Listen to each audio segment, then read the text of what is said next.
Okay, and it was discussed on Question Time, and Lisa Nandy was the talking head representative of the Labour Party. Who is Lisa Nandy? This is Lisa Nandy. Oh, what's she doing? Who's she speaking to?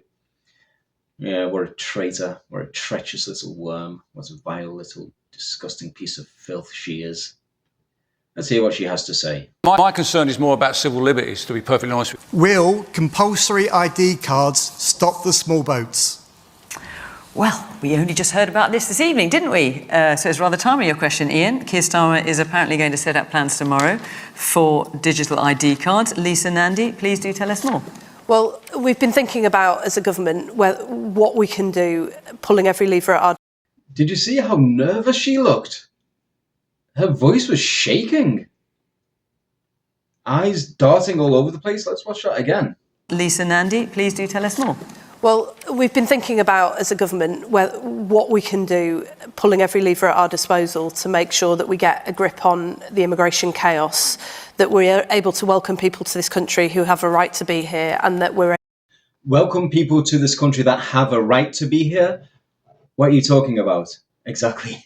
What do you mean, welcoming people to the country that have a right to be here? What do you mean exactly, specifically, by right to be here? And it is so blatantly obvious that this woman is not speaking with any authenticity. She isn't really saying what she believes. She is just repeating a few phrases from a script that she would have been taught. She would have been taught these phrases. She would have memorized them. Now she is regurgitating them. Look at the face. Is that a face of a woman that you would trust? Look at those lifeless cow eyes. What a repulsive woman, truly repulsive. Able to swiftly process and return people who don't. And I think many towns around the country have got really fed up with the levels of chaos that we've seen. In my town in Wigan, we have had a couple of asylum hotels open up. We've had a lot of... So chaos. So you're saying that it's these illegal immigrants that are causing chaos? Isn't that racist? What happened to the diversity and inclusion mantra that you were all about? HMOs being bought. And just while I'm on that point, yeah, they are in migrant hotels. Who is paying for that? If the Labour Party were serious about that, they would remove those people immediately.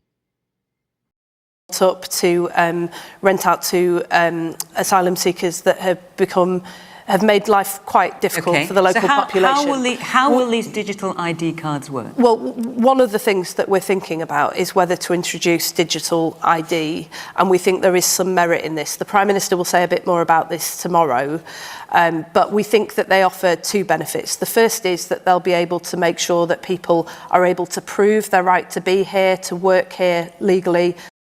You mean like a passport and national insurance number already do? Very easily, which will then help us to deal with the illegal economy and stop people being undercut at work. But we also think there might be big benefits as well for citizens. If you think about the way that the NHS app has developed in recent years, and now you're much more able to do things like make GP appointments online and access your medical records. Oh, such benefit. Such benefit. Wow. Yeah, let's embrace this digital noose around our necks. NHS app. Wow. Remember the Vax passports that they were desperate to implement a few years ago? Do you remember that? We think there may be benefits to the general population as well. But so already, it's not just about illegal immigrants. It's about the population. We want the population to benefit from it. I would just say this, beware of any politician who tells you that when it comes to getting control of immigration, there is one single solution. We are coming at this from every single angle, disrupting the gangs. You're not doing anything. You're a liar. You're a disgusting liar. You're corrupt to the core. Comments underneath. Most countries in the EU have ID cards, and they haven't stopped illegal immigration or illegal working. This is about state control. Nothing more. Correct. Make no mistake, this is the start of a social credit system. Absolutely correct. Yeah. Uh, Klaus Schwab, of course, said that China is the model that other countries want to follow. China with their digital social credit score system. If you say something unapproved on your social media, your score goes low. Next thing, you can't board a plane. You can't buy a train ticket online. People don't use cash for the most part in China anymore. It's all digital. If you try to purchase something and your social credit score is too low, access denied. It is the start of that here in the UK. Digital cash could be programmed to ensure it is only spent on essentials or goods which an employer or government deems to be sensible. Holy shit. Now, I'm going to take it one step further for you, Joe, right? So the vaccine passport infrastructure is in place. But now we know that the vaccine doesn't stop infection or transmission, but the checkpoint Charlie exists everywhere. They bring in digital banking, central banking digital currencies. You've got a scenario now that you're checking in and out everywhere you go using vouchers that are programmed and you can only spend where you're told you can spend them. There's another word for that, man. That's called the Chinese social credit system. If people accept digital ID, let's remind ourselves of what else is on the horizon, what else is planned for us. Individual carbon footprint trackers. We're developing, through technology, an ability for consumers to measure their own carbon footprint. What does that mean? That's where are they traveling? How are they traveling? What are they eating? What are they consuming on the platform? So, individual carbon footprint tracker. Stay tuned. We don't have it operational yet, but this is something that we're working on. That'll be the next part. That will be a big part of it. Everything that you do tracked, all the purchases you make, and there will be limits. Limits will be put in place because once digital ID is in place, CBDC will be linked to it, your central bank digital currency, which is programmable according to the UK government's website, and the government will decide how much meat you can purchase per month. There will be limits put in place in the name of sustainability, saving the planet from climate change, which is a scam. There is no truth to the idea that the Earth is warmer now than it has been in the past. It's a lie. There is no truth that CO2 is higher than it should be. That is a lie. There's no such thing as a climate emergency happening on this planet now. There's no evidence of one. This is something that should unite everybody. It could be, I think it is one of those very rare things that will unite the left and the right, normal people. Something as significant as Harambe's murder, rest in peace Harambe. Everybody united about that, everybody. It was wrong to shoot dead that beautiful animal. Everybody joined together and it was a beautiful moment. It really was, because there was so much unity. I think the fight against digital ID will unite the left and the right. We can all stand shoulder to shoulder against it.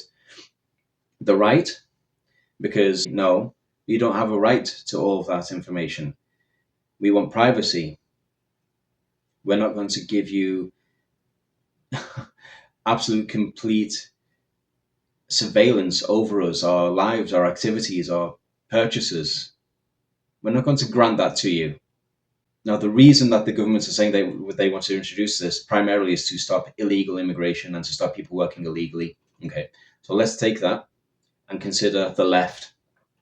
The refugees are welcome here people, the pro-inclusion people, the no, borders are racist, borders are social constructs. Why shouldn't people be able to move about from one place to the other?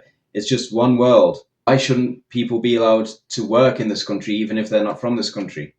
Okay, so the supposed intention of this digital ID is to stop that.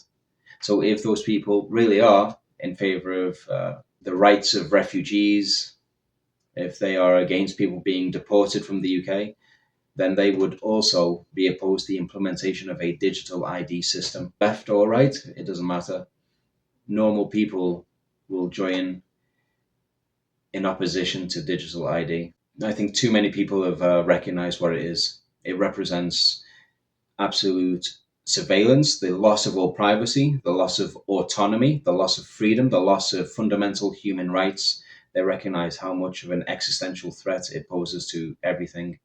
A petition was launched on the UK government's website, petition.parliament.uk. Do not introduce digital ID cards. We demand that the UK government immediately commits to not introducing digital ID cards. There are reports that this is being looked at. Well, now it's been confirmed, of course. We think this would be a step towards mass surveillance and digital control, and that no one should be forced to register with a state-controlled ID system. We oppose the creation of any national ID system. The government responded, we will introduce a digital ID within this parliament to help tackle illegal immigration, make accessing government services easier, and enable wider efficiencies. So, million people said, we don't want this, and the government just responded with, oh, we're going to do it anyway. We don't care what you want. Remember, this is the Labour government that was put into power. The Labour Party won the 2024 general election, and 80% of the people of the UK did not vote Labour. 80% did not vote Labour. This so-called government, very few people wanted it. They don't have a mandate. They don't have widespread public support. And during his trip to India, Keir Starmer spoke about digital ID. This is from Neil Oliver. There is an alternative to the tainted, corrupted, bank-controlled, state-sanctioned Ponzi scheme they call money. Have faith. Keir Basil the Great. So Neil Oliver is reaching Basil the Great. Keir Starmer just admitted digital ID will be used to make payments and access money. We are turning into a communist state. He's just said the quiet bit out loud. For it.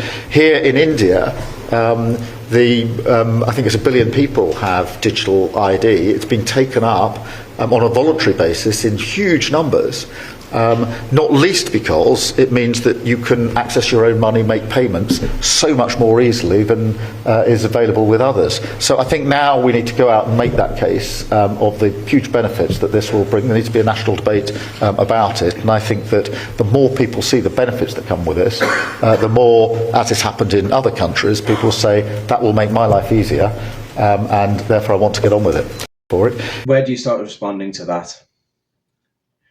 He said voluntarily. It wasn't voluntary at all. People were essentially forced into accepting digital ID. Yeah, that's basically misinformation, disinformation. India embodied digital ID into everyone's life. Subsidies, pensions, food rations, bank accounts, mobile phones all required the digital ID app, Aadhaar. Without it, people couldn't access benefits, SIM cards, or bank accounts. It was forced on 1 billion people through coercion and blackmail, exactly as they will do here. And then he said there needs to be a national debate. Well, there wasn't a national debate before you announced your intention to roll out mandatory digital ID in the first place, was there, Keir Starmer? You're a liar. And finally, you speak like someone whose nose is perpetually blocked. James Melville.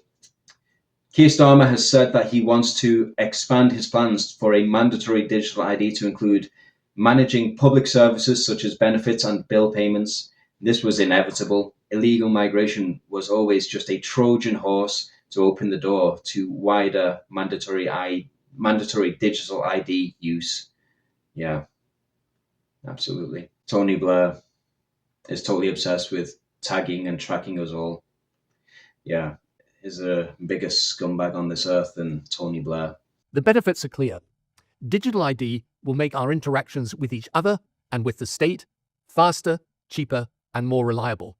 It will allow us to judge who has a right to be in our country and who doesn't, and so solves one of the major challenges of immigration. Facial recognition can now spot suspects in real time from live video, tracking organized criminals at borders, in public spaces, even helping find missing people. So I think I'll wrap this video up now. resist digital ID, take action to prevent its implementation.